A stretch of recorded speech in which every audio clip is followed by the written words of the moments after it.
Bom dia, pessoal. Hoje nós vamos ver e iniciar a discussão sobre administração estratégica dentro do contexto da administração de marketing, certo?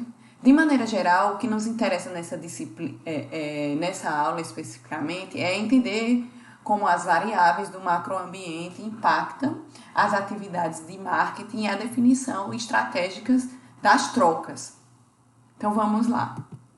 Quando a gente fala de marketing e gestão estratégica, a gente tem que ter ideia de 3 elementos centrais, que são relacionados principalmente com a execução das estratégias da organização e que repercutem sobremaneira nas atividades de marketing, principalmente quando a gente diz respeito à troca.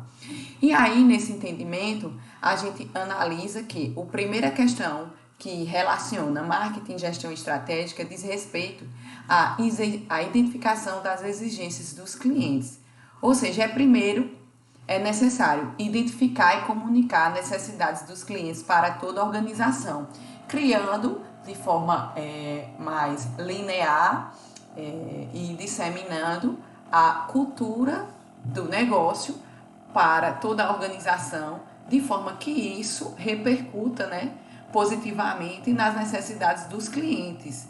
Ou seja, cabe ao gestor, ou à administração de marketing estratégico, entender como as necessidades dos clientes podem ser atendidas a partir da estratégia que foi definida.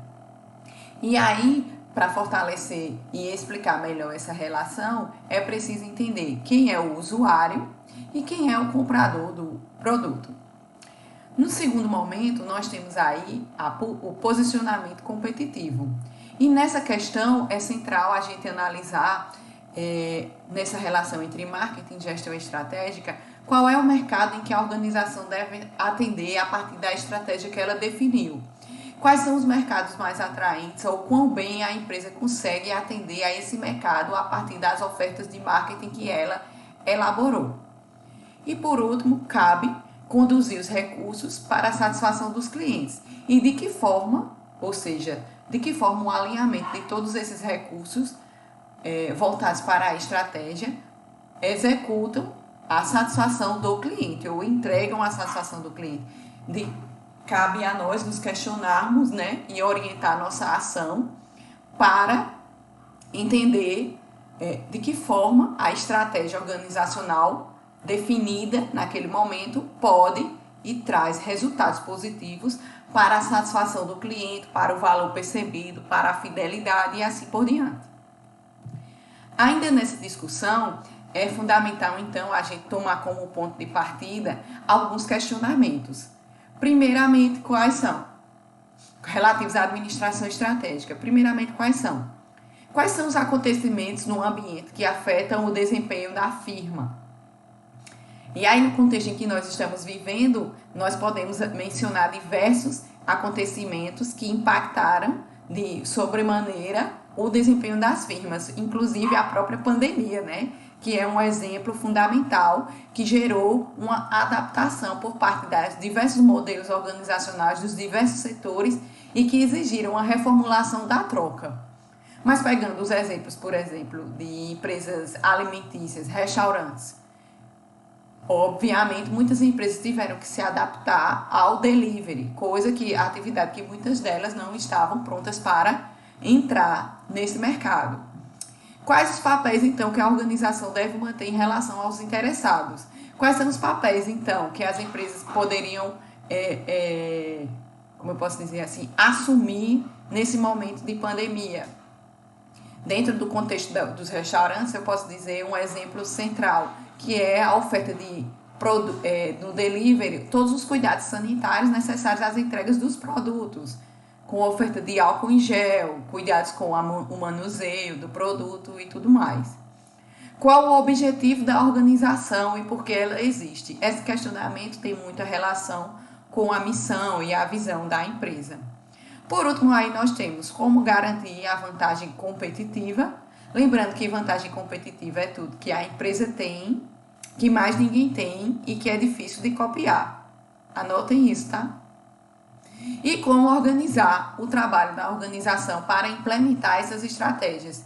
De que forma, quais os novos processos organizacionais devem ser abarcados no setor de restaurantes, considerando esse contexto da pandemia.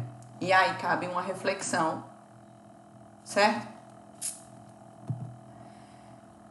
No segundo momento, então, nós temos que o entendimento de que a administração estratégica ela é um processo de análise, formulação e implementação de controles de fins e meios para criar e manter a vantagem competitiva da empresa no longo prazo e obter desempenho destacado. Ou seja, a formulação estratégica e a implementação desse processo estratégico deve considerar a criação e a manutenção dessa capacidade competitiva da empresa no longo prazo. Deve garantir a sustentabilidade da vantagem competitiva. Nesses termos, é fundamental que a administração estratégica, para alcançar tal resultado, operacionalize suas atividades em 3 pilares.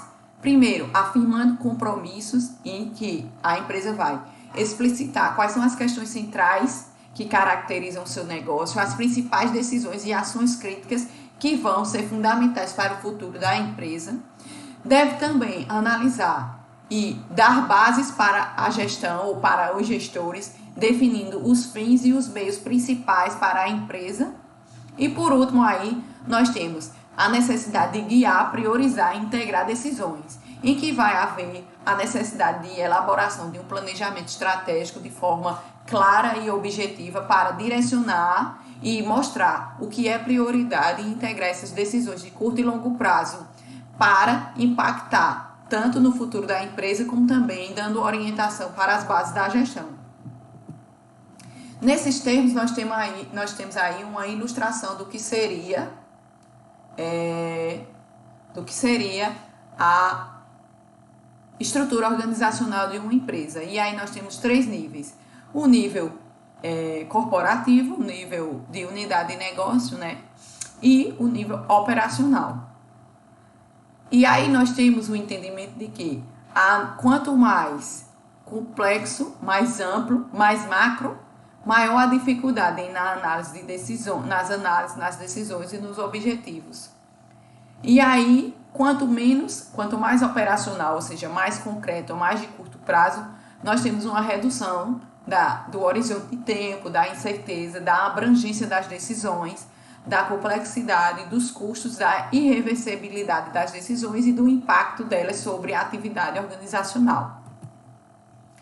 Nesses termos, nós temos aí a descrição de cada um daqueles aspectos que vão ser mais ou menos considerados no processo decisório dentro dos níveis hierárquicos. Nós temos aí no horizonte de tempo e incerteza uma análise de futuro das contingências e conjecturas que poderão impactar a realidade social. E aí a gente coloca para vocês qual a empresa que sofreu com o surgimento de uma nova contingência. De que forma ela foi impactada? Por exemplo, a pandemia. De que forma a pandemia impactou sobre o horizonte de tempo e incerteza? Fica a questão para vocês refletirem. A abrangência, a variável da abrangência, ela vai tratar do conjunto de variáveis que se inserem à organização, analisando o impacto de cada uma delas no futuro da empresa.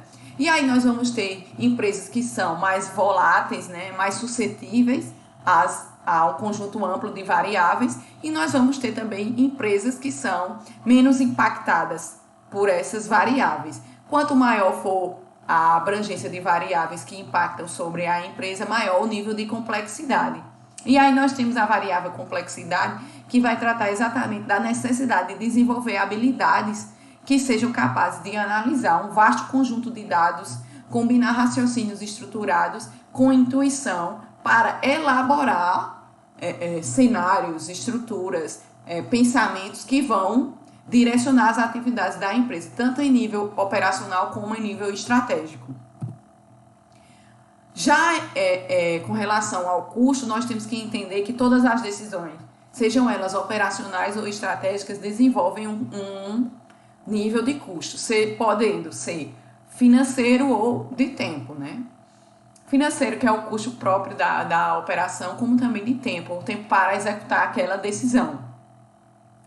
E a irreversibilidade trata-se basicamente do nível de complexidade das decisões que dificilmente são reversíveis. Por exemplo, o lançamento de um carro, o lançamento de um novo produto são decisões que têm uma característica muito de irreversibilidade por conta de questões de operações, de design de produto, de outros fatores que são mais objetivos e que impactam na redefinição, por exemplo, de um layout de produção ou de uma entrega ou do modelo de negócio. Ok? E o impacto, obviamente, vai tratar do impacto previsto sobre a empresa e preferencialmente, né, sobre o mercado. Quando a empresa ela lança um produto, a ideia dela é fazer o quê? Ter um impacto maior sobre o mercado do que sobre si mesma. Como é o caso de empresas de tecnologia que em alguns momentos lançam produtos que vão impactar de forma forte o mercado. Nesses termos, nós temos aí a combinação do processo de administração estratégica e de que forma isso vai se relacionar com o contexto de marketing.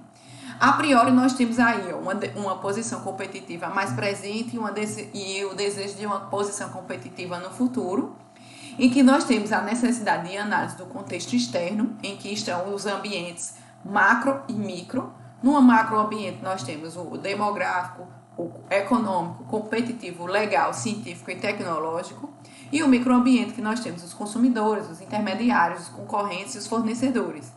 Esses sujeitos vão configurar o que nós nomeamos como ameaças e oportunidades. E aí, nós temos o processo de administração estratégica em si, em que vão combinar o planejamento, a implementação e o controle, para que sejam explorados, né, e trazidos à tona os pontos fortes e os fracos, e combinados com os ativos e capacidades e competências da empresa, gerem uma vantagem competitiva considerável a partir da análise interna do contexto da empresa. Nesses termos, eu trago para vocês agora quais são as principais variáveis do macroambiente que devem ser consideradas. Nós temos a variável econômica, em que a dimensão econômica, em que nós temos o crescimento, como ciclo de expansão econômica, que avalia mercados, favorecem os investimentos e melhoram as margens de rentabilidade. A renda, em que há uma maior disponibilidade de dinheiro no bolso para incrementos quantitativos e qualitativos do consumo. Os juros, que são basicamente o risco atrelado às operações de crédito, e que nós temos aí um obstáculo para o consumo de empresas e indivíduos. Nós temos o câmbio, em que o preço das moedas vão impactar os produtos, a importação e a exportação de produtos feitos dentro ou fora do país. E as próprias contas públicas, né, em ordem de que reduzem o custo dos créditos, favorecem os investimentos e reduzem o crescimento dos impostos. Já na dimensão demográfica, nós temos o perfil etário, que se caracteriza pela idade da população, a escolaridade, que há o crescimento do nível de instrução das pessoas, a partir da qualidade da mão de obra, da melhora do desempenho de consumo e assim tornando o consumidor mais seletivo e consciente. E por último, aí nas diferenças regionais, nós temos as distinções de rendas, de escolaridades, de costumes, hábitos de vida, estilos de vida, e isso com certeza impacta as atividades de marketing em nível estratégico. Já no âmbito legal, nós temos o quadro institucional, em que vai tratar basicamente de como sólido as relações entre estruturas, processos e atividades do Estado e da sociedade, e vai repercutir, obviamente, na volatilidade, na instabilidade das instituições. Quanto mais instável, maior o nível de incerteza, pior para o mercado e, obviamente, para o consumidor. Legal. Na legislação, nós temos as leis que vão definir direitos e deveres das empresas e indivíduos e, obviamente, vão regular as atividades de mercado. E as políticas públicas, que são ações governamentais que podem fomentar setores industriais, setores de serviços, criando disponibilidade de crédito e programas governamentais de incentivo. E por último, nós temos a dimensão científico-tecnológica, que vai repercutir sobre as tecnologias de produto. Quais são as tecnologias novas de produto que impactam na atividade e mercado, por exemplo, no setor da construção civil? Reflitam aí, pensem.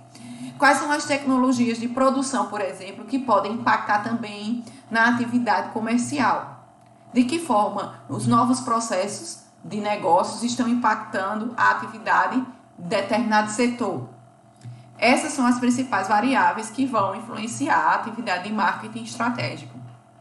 Ok, pessoal, bons estudos!